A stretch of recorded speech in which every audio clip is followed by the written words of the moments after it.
Welcome to Let's Cook Italiano. Today is the day, the recipe you've all been waiting for. Today we're making lasagna.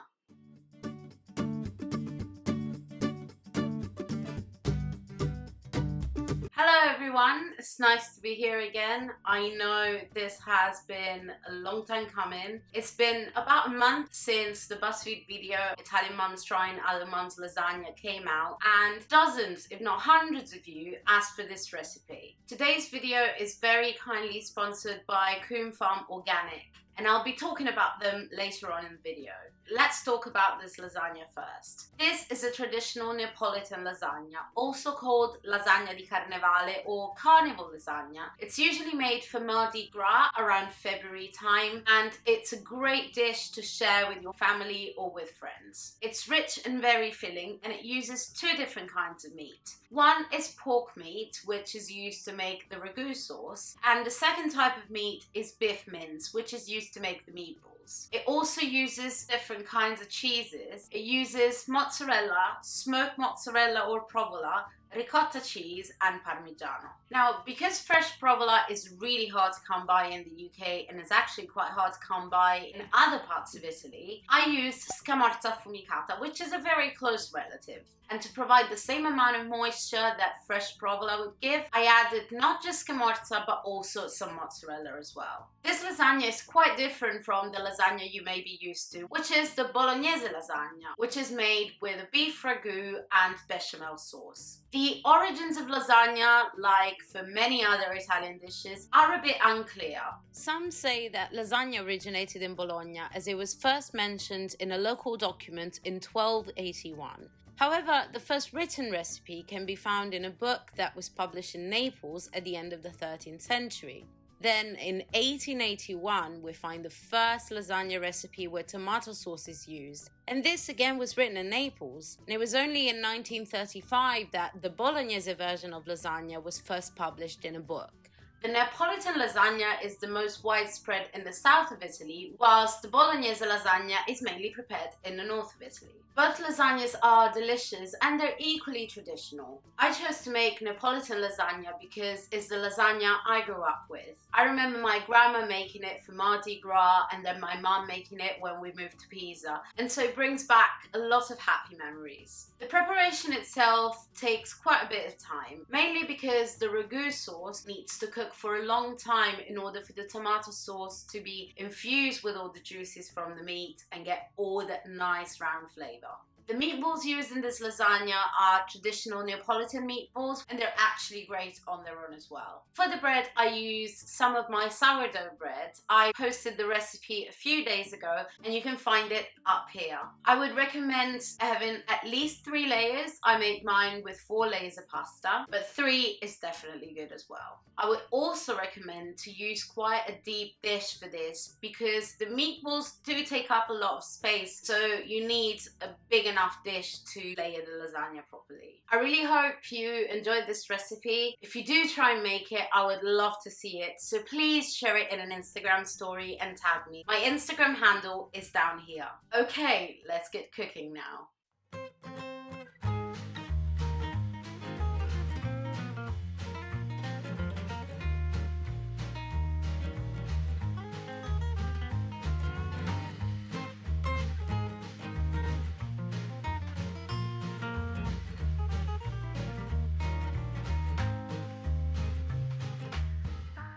First of all, prep your ingredients for the ragu sauce.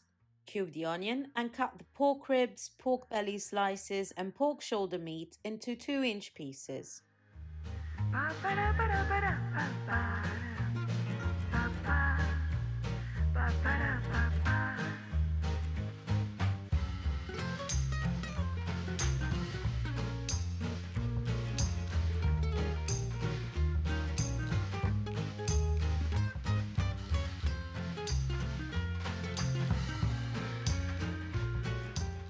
Coat the bottom of a large pot with extra virgin olive oil and add the onion. Add some salt and pepper and cook gently until the onion is soft and translucent.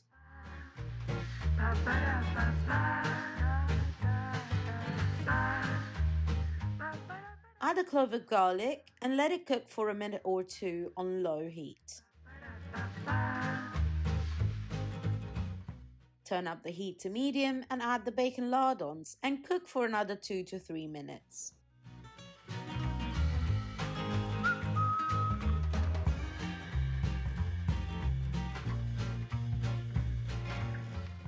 Now it's time to add all that beautiful pork meat. Start with the pork belly slices and let them sear. Then add the pork shoulder and finally the pork ribs, making sure that each type of meat has enough time to sear before adding the next.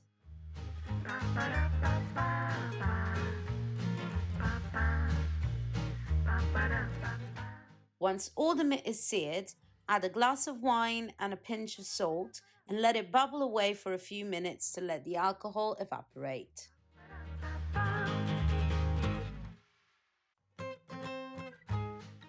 Finally, add the tomato passata to the pot. Add some water to the passata bottles and shake well to make sure you get every last bit of tomato. Add some more salt and stir the sauce to make sure that all the juices from the meat are incorporated into the tomato.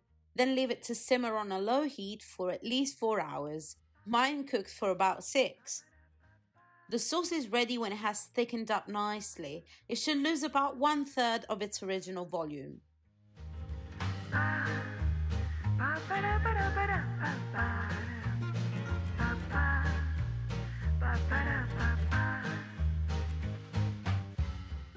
Whilst the ragu cooks, you can start making the meatballs. Cut some stale bread into pieces and soak them in water for a half hour. Add the beef mince to the bread, as well as the egg, garlic, parsley, grated pecorino romano cheese, salt and pepper. Use your hands to combine all the ingredients until you have a nice smooth mix.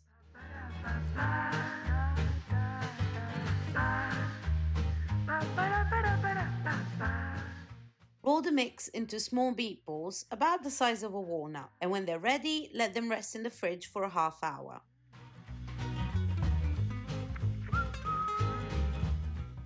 Heat up some vegetable oil in a shallow pan and fry your meatballs in batches. Make sure they're nice and brown on all sides. It shouldn't take longer than 2 to 3 minutes per batch. When they're cooked, lay the meatballs on some kitchen paper to absorb the excess oil and set aside. When the ragu is ready, take it off the heat and fish out all the chunks of meat. Make sure to leave as much tomato sauce as possible in the pot, as you'll need all of it to make a juicy lasagna. You can eat this meat on its own with a nice slice of bread, or shred it and add it to a simple tomato sauce to make a delicious pasta.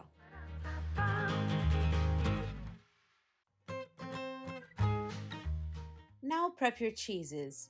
Add a ladle of ragu sauce to the ricotta and whisk it to make it easier to spread. Then cut both the scamorza affumicata and the mozzarella into small pieces.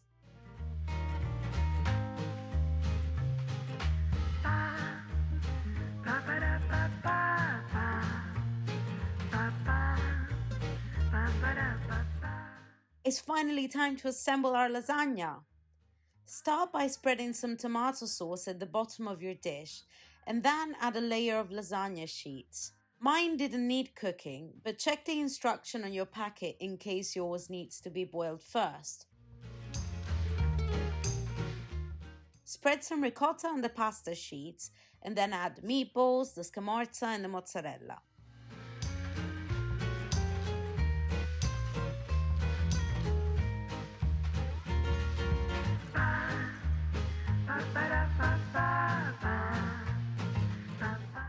Cover with tomato sauce, sprinkle some grated parmigiano, and repeat. Pasta, ricotta, meatballs, cheese, and sauce.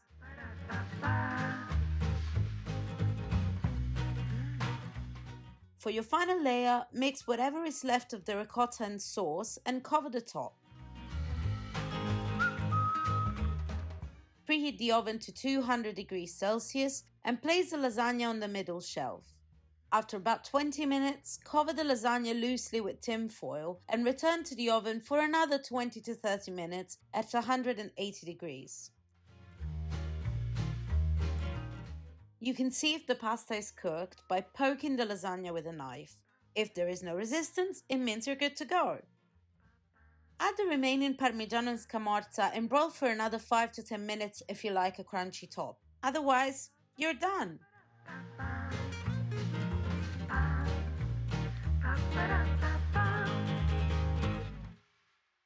Here we go. Lasagna is finally ready. It did take a bit of time, but I'm sure it's worth it. So I'm just gonna dig in.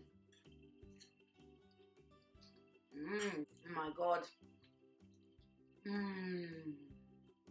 Just gonna eat it all. Meatball. The tomato sauce is nice and flavorful from all the pork meat that went in it, and it's smooth and sweet. It's not acidic at all, and it complements really well the ricotta and its creaminess. The meatballs are like a burst of flavor in your mouth, almost like a surprise. And the smoked mozzarella or provolone just adds that little extra kick that really elevates this dish. The pasta is nice and soft, it's not soggy, it's not al dente, it's just perfect. Excuse me, I'm gonna have this for lunch now. And whilst I have my lunch, here's a little bit more about today's sponsor. As I mentioned before, this video was very kindly sponsored by Coombe Farm Organic. Coombe Farm is an organic farm based in Somerset, England. They produce award-winning meats including pork, beef, lamb, chicken, venison and many, many more. Their products are not only delicious, but they're also very, very ethical. Animal welfare and environmental protection are a priority for Coombe Farm, who strive to create healthy, fertile fields that promote biodiversity. Coombe Farm animals are slow grown to maturity to ensure that the meat has the best possible flavor. And they use traditional, sustainable, organic farming that benefits the environment as well. They have a nose-to-tail approach, which means that every part of the animal is used to minimize waste and maximize respect to the animal, which also means that you will find cuts that are close to impossible to find in supermarkets. Ordering from their website is super simple. Just have a browse through their products, and there's loads of them, and add what you like to your cart. Once you've reached a minimum amount of £40, you can place an order. If the value of your order is £90 or more, you will get delivery for free. Your products will arrive frozen in recyclable packaging and reusable ice packs. If you believe in sustainable eating, zero waste, getting the most for your money and enjoying delicious meat, you should definitely try Coombe Farm products. And you can enjoy an exclusive 10% discount on your first order by using the discount code that you can see here and in the description box below. Thanks again to Coombe Farm Organic for providing the meat for this video. Now, back to the lasagna. Eating this lasagna brings me back to Naples, to my grandma's house and those family gatherings where we would share food and just spend some quality time with each other. I made this lasagna yesterday evening and I let it rest in the oven, and I just heated it up today for lunch. When you leave your lasagna to rest overnight, the pasta just soaks up all the flavors and everything combines together and makes it even better. So my suggestion is to make your lasagna the day before you actually want to eat it, or even 2 days before. You can definitely keep this in the fridge for a few days, and actually the more you keep it in, the better it will taste. Thank you so much for your support and for watching this video. If you liked it, give it a thumbs up, and if you're not subscribed yet, I would really appreciate if you would subscribe to this channel and turn notifications on so you can be notified when the next video is up. See you in the next video. Ciao!